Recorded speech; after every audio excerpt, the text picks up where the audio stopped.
Најновите имиња на црната листа на Соединетите Американски држави, на поранешниот прв вице-премиер и актуелниот апелациски судија, само ги потврдуваат сомнежите за сторените сериозни криминали во претходната власт, но и во судско-обвинителскиот систем. Премиерот Христијан Мицкоски вели дека многу пати предупредувале за ова, а сега истото го посочуваат стратешките партнери и меѓународната заедница. Тој очекува наскоро да се потврдат и други сомнежи за коруптивни сделки и криминално работење. Ние во минатото многу пати зборувавме за сето ова за кое што сега и официјално нашите стратешки партнери и меѓународната заедница го посочува.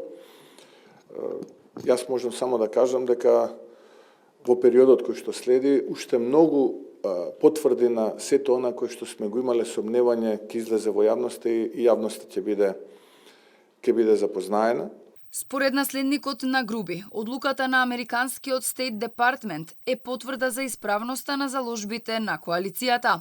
Првиот вице-премиер Изет Меджити го повика членството на ДУИ да го напушти, како што вели, бродот кој тоне. Да имаше сила Демократската унија за интеграција да се справи со корупцијата во своите редови, Артан Груби никогаш немаше да стане вице-премиер во владата. Да имаше сила ДУИ да се справи со корупцијата во своите редови, Али Ахметли ќе послушаше кога баравме од него да го трне и избрка Артан Груби. Страшно и поразително е политичари со високи функции да бидат на црната листа. Уште позагрижувачки е на овој список да се појави име на судија, кога токму тие треба да бидат чувари на независноста на правосудството.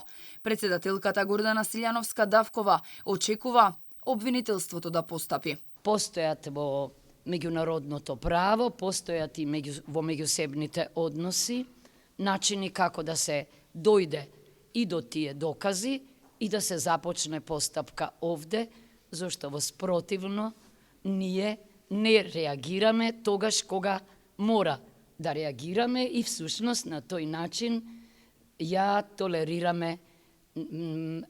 толерираме беззаконието. Значи очекувам судот. Груби и Беџети се најдоа на листата на санкционирани поради вмешаност во значителна корупција. На списокот се и членови на нивните потесни семејства.